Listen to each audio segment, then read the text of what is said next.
told we're here at 3. It's after 10 past. He is in, isn't he? One of the big boys wants to see you. He always pulls the same trick. Sends for you at 3 and sees you at 3:15.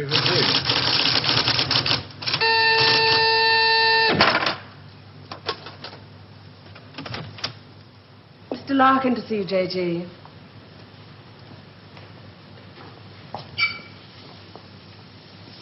I'm sorry for the captain. Sit down, Mr. Larkin. Thank you. Do you smoke these things? King of Kings, sirs. Yes. Very surprised we got you to come here, Mr. Larkin. Well, I couldn't see what the CWNS would want with me. Still can't. Do you know anything about us? Oh, I heard 1 or 2 things when I was working with the BBC. What did you hear? CWNS set up midway between the government and the TV companies. Anytime the newsreel boys put out stuff with security classification, wars, weapons, political leaks, they get their film through this office. What do we know about you? Larkin. Robert Santor. Yes, it's a family name. Good family. Good education. But you turned your back on all that, didn't you? Tried a little bit of everything. 1955, you wrote some plays for the BBC, then worked for them as a story editor. 1961, you got a 3-year contract as a director, which you didn't renew. Oh, the BBC weren't paying money. Well, you're in the money now, aren't you? In 1968. There's your flat in Holland Park, your cottage in Hampshire, 2 children. And a dog and a cat who commute with us to the country at weekends. Well, maybe you knew that already. 6 years ago, there were those shows you did on alcoholism, blood sports, slum clearance. People called you bright. Very bright. There were other words they used. Hard-hitting, vital. Now you do only 4 shows a year. The critics call them brilliant. They're high in the ratings, and they're, they're souffles. Little soft in the center. Don't think I'm complaining. Oh, you can complain if you want to. Just call it a friendly professional interest. I'd like to know what happened to alcoholism and blood sports. Call it reaching the age of 35. Call it school fees, 2 fixed addresses. Call it joining the establishment. Call it being a socialist for 15 years in a country that'll never be socialist. Good. There's your wife, Rachel. You married the girl next door. Your 2 children, Rebecca and Daniel, nice little family. 3 years ago, you got yourself a girlfriend. It was serious. Where the hell did you get that from? Just tell me where it stops. Lasted for 18 months. Your wife never knew about it, even when you nearly decided to leave her. Who are you? It's the initials J.G., that's all I know. Never met you before in all my life. July the 25th, 1966. You finally decided to break it off with this woman. You said you loved her. You said you loved your children. It was 2 against 1. You had to add it up like that. Sorry, your cigar is burning my desk. Sheila told you all this? We have ways of finding things out. But why? If it's blackmail, the thing won't hold water. It's all in the past. Well, there'd be pain, of course, for Rachel and the children. But you wouldn't get anything else out of it. No, it isn't blackmail. We've just been interested in you for a long time. Interested?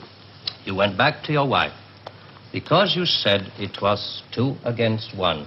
I call that very responsible.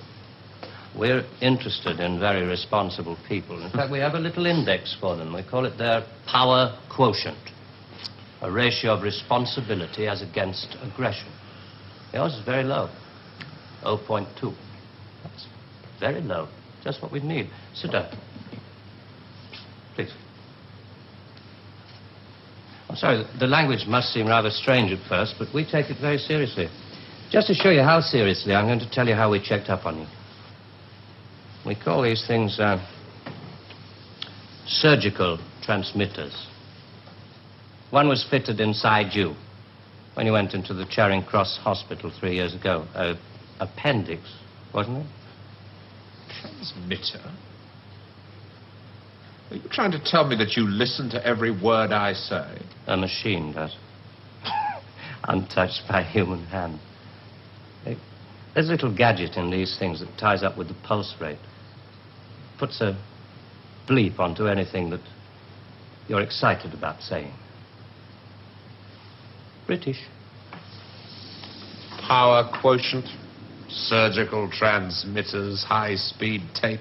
It's Doctor Who. I'm for the real world, Jack. Good afternoon. I should just have to give you an example. On July the 26th, 1966, you were talking to this girl, Sheila, about love. You said to her, I quote, "The kind of love I have for you, Sheila, well, it's bed love and it's more. It's staying in bed till 6 p.m. and saying I can't go to the office today. It's eating breakfast at twilight, laughing at leaves on the pavement." I don't believe there's any such thing as these surgical transmitters. You got Sheila to tell you all this, then you wrote it down the way I might have said it. You're a good guesser.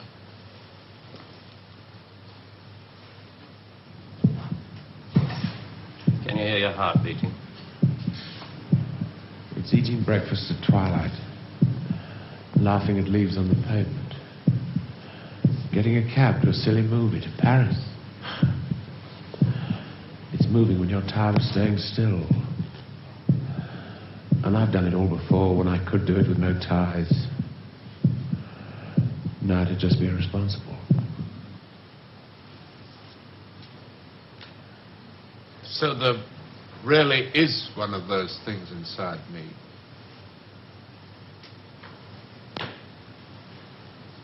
What do you want?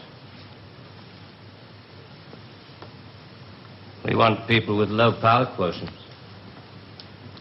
We want them to work for us. Nothing more sinister than that. All this just to offer me a job. Special sort of job.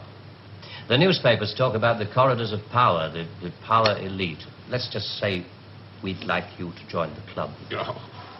There's a vacancy in our newsreel department. We'd like you to help plan the news for 1973. Come again? Plan the news for 1973.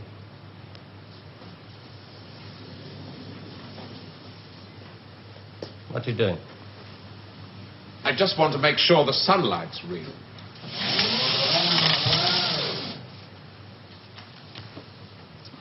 I always tell people,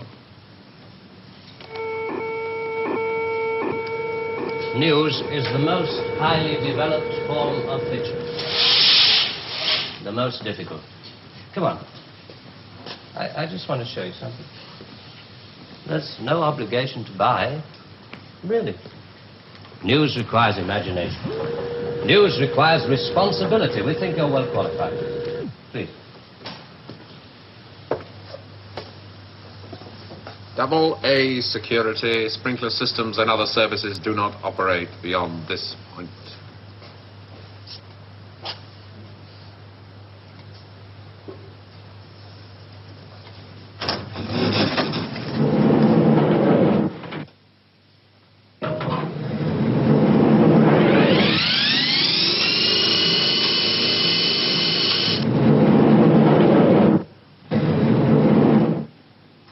(1973). We've only roughed out the news for 1973. Nothing's been given the go-ahead yet, but this is the kind of thing we have in mind.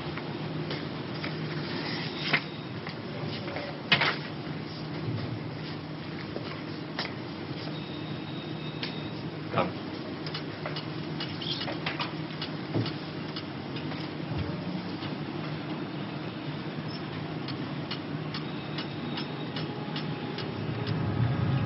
Today, April 14th, 1973.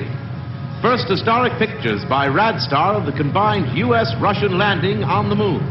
Shown here are Majors Webb and Mikhailovich taking their first steps into the unknown, firing their retro-rockets to land their spacecraft on the dust-covered surface. A comforting note for us stay-at-homes, both the Pentagon and the Kremlin have announced that the moon has no strategic value. A comforting note for us to stay at home.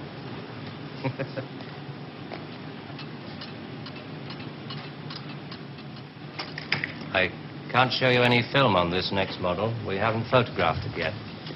But this is the way it will sound. June the 22nd, 1973. The State Department releases film of the ultimate weapon, codenamed Icarus. This satellite is equipped with a solid reactor. In layman's terms, it can freeze air solid, stopping all missiles, killing all forms of life. Icarus orbits at the same speed as the Earth, can hang in position over every major city that threatens the peace-loving nations. Rather proud of this one. Come on.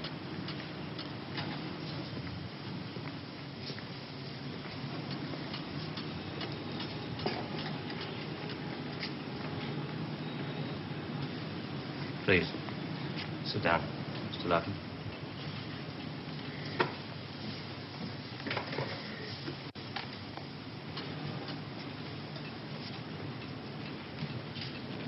September the 5th, 1973. The new phase in global warfare. War by example. At 4:32 our time, China took out the remote Indian border village of Bangalore, unprotected by the Icarus network. After the first 2 5-megaton H-bombs had fallen, the 9-way hotline finally Switch it off. set. But This is going to happen in 1973. You're going to make this happen? No. We're going to make models, much cheaper. Then we photograph the models. Fake newsreels. That's fake newsreels. For the past 10 years, people have been looking at our fake newsreels and listening to our fake commentaries. And they accept it for the truth. And you can do it. Stop 100 people in the street. How many of them have actually seen a missile or a satellite? They're just told they exist and they believe it. Yes, you're getting there. I knew you would. Well, now, the moon rocket and the satellite, that you can get away with. That's too remote for people to grasp. It's too far away. But this... I mean, you invented this village on the Indo-Chinese border. Oh, yes. Well, somebody could check up. Very mountainous territory up there. There'll be no survivors in 1973. No rescue work. Radiation scare. Yes. You can do it. This could be the news for 1973. Not necessarily exactly like this. We only plan in detail 1 year ahead. Oh, you only plan 1 year ahead. Hey, tell me, what is the news item that's bothered you the most in the past year, 1967? Oh, well, it has to be the new American intercontinental ballistic missile, the Boy Wonder, doesn't it? Just the one I asked him to set up for you. The new ICBM, codename Boy Wonder, with a much-talked-about Mercury warhead. I haven't any special effects up here, but perhaps with the proper sound. Blast off. And Robert Larkin, television director, high IQ, 35 years old, is scared. Scared by nothing. It doesn't work. It's a scientific impossibility. The same goes for the much-talked-about Mercury warhead. Perspex. Well, if this rocket doesn't work, then the others... They have a fireworks party at Cape Kennedy almost every other day. Well, you didn't really believe there were all these things whizzing about up there, did you? Sputniks and rockets. Astronauts crossing their legs for 8 days. How long has this been going on? Since Hiroshima. And the H-bomb, you mean... that doesn't work either? Right. Dirty. Very, very dirty. What was your first reaction? Relief. Oh, yes. Yes, it has to be relief.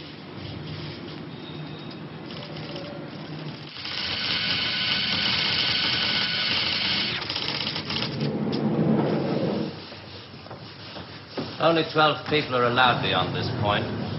Most of them work in the photographic department, taking phony newsreel pictures of our models and processing film and so on. Sit down, please.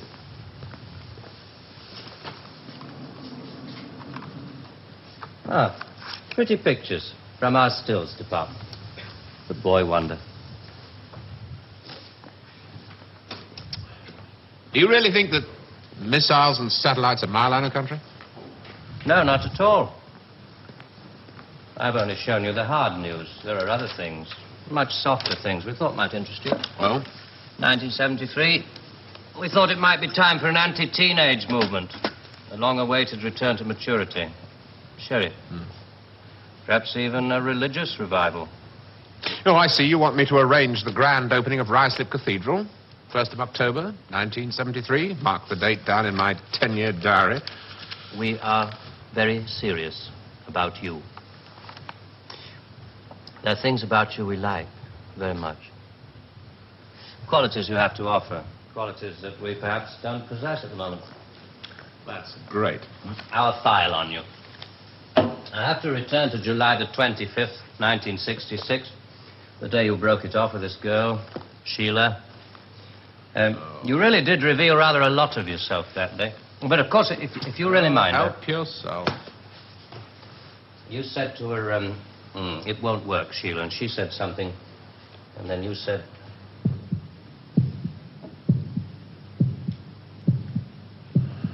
You remember I went away with Rachel and the kids to the seaside? It was midweek and this huge stretch of sand was empty. Just a circle of footprints around 3 sand castles and tracks out to sea. The whole damn day of my family marked out in front of me. The sun was going down. Rachel kept calling the kids to get dressed. She picked up buckets and spades, corny bloody things like that. I was up at the car. I looked at those footprints and I knew those people were slipping away. There were things I could tell them. We rather like that bit about footprints. You see, in this job, some of us have got rather a long way away from the idea of footprints in the sand. Those footprints were made by my children. Now, you want me to scare the hell out of them with every bomb from A to H inclusive. Well, why? I mean, when did it all start?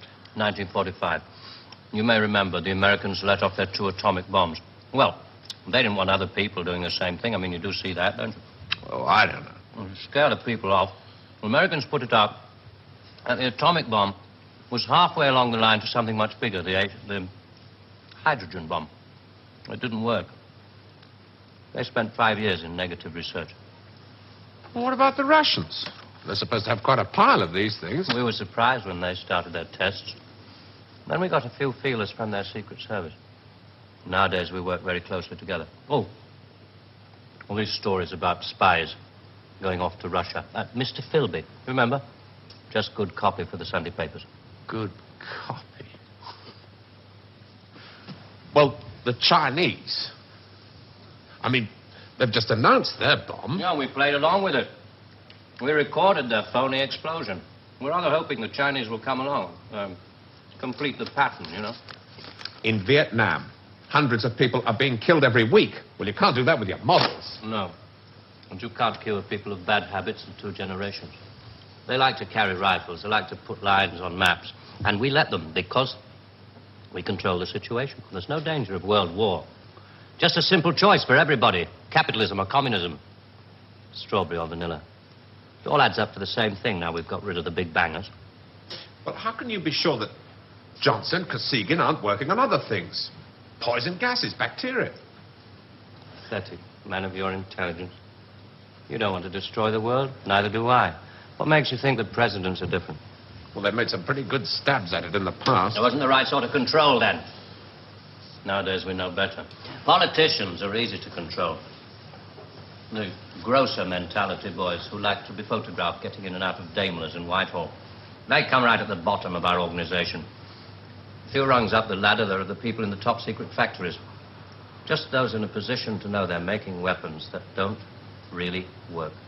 There must come a time when somebody wants to use one of those weapons. I mean, somebody is standing there with a finger on the button. Well, that's the beauty of it. Nobody presses the button. We control all the crises. We build them up and we shut them down. We. Again. Yeah, I'm coming to that. Near the top of the hierarchy, there are the economists, top civil servants, top brass in the military.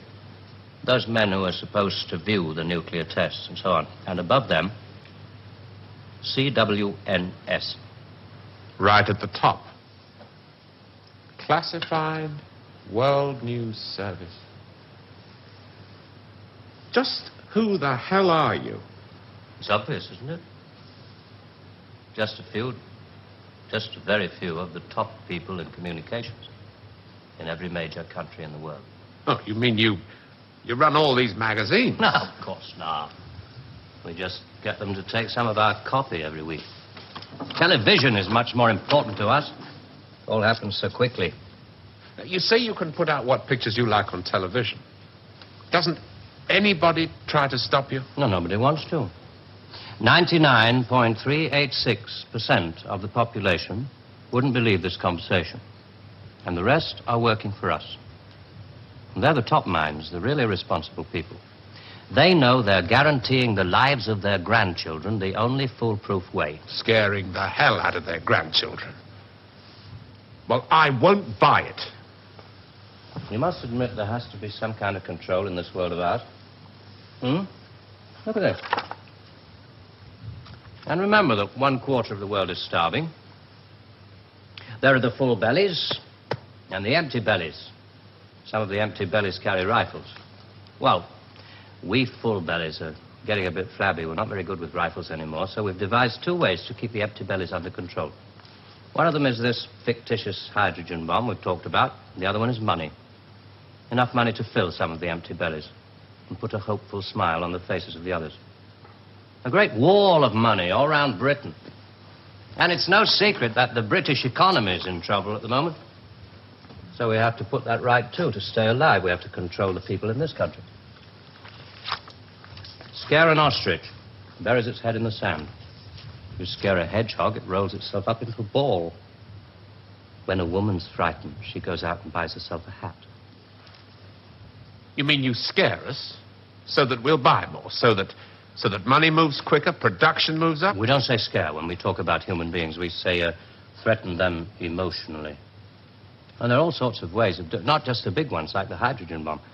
Overcrowd them a little with bad planning. Sell them too many motor cars. Anything to keep them a little bit removed from reality. Nowadays, people don't work for money. They work for the idea of money. They don't even love for love. They love for the idea of love. They only hate for the idea of hate. It took us 5 years to find a non-addictive drug, one we could pay off against the hard drugs. LSD.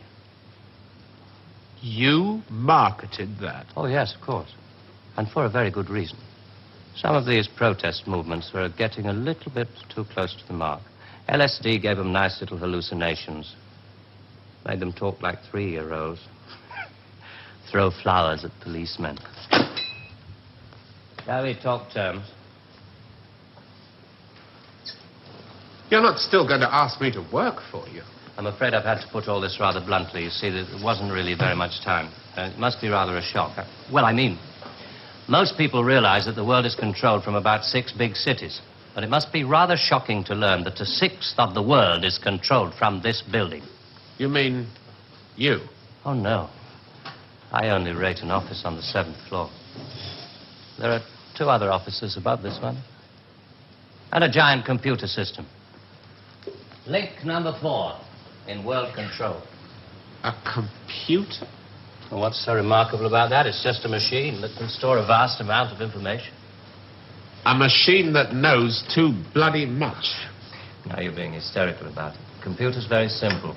You feed data into it. Anything from the Wall Street closing prices to the North Atlantic weather reports. And you get decisions.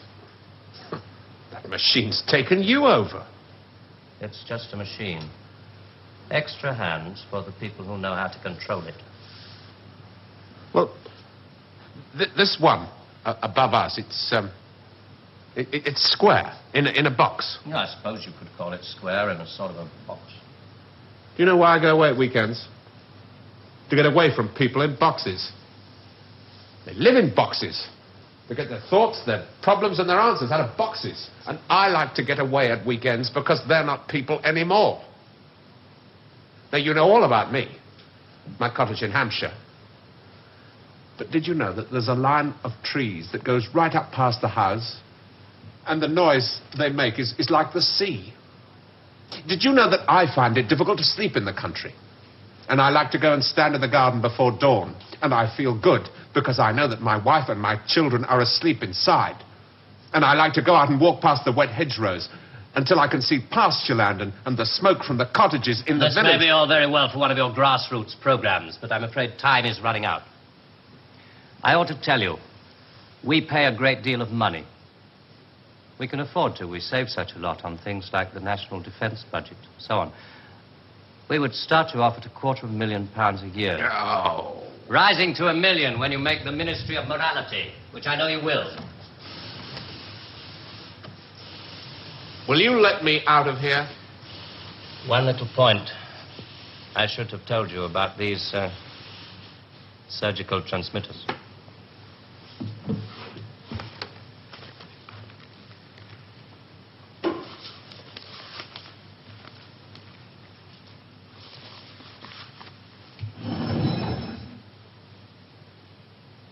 There's enough of this stuff inside you at this moment to kill 6 people. There's a button we can press. I'm sorry about the dramatics. Our boys call these things the oral contraceptive. Keeps them from talking too much. So there must be one of those transmitters inside you. Who presses the button? Extra hands. All this stuff about the computer being extra hands for the men who know how to control it. That machine controls you.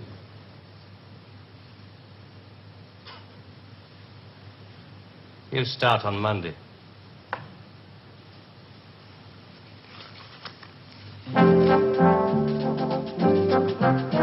Early controversial classics from Dennis Potter next weekend, with the first of the Nigel Barton plays on Saturday at 11:20. But next tonight, Tony Palmer's very personal film looking at the relationship between pop music, youth culture, money and violence. All My Loving in a moment.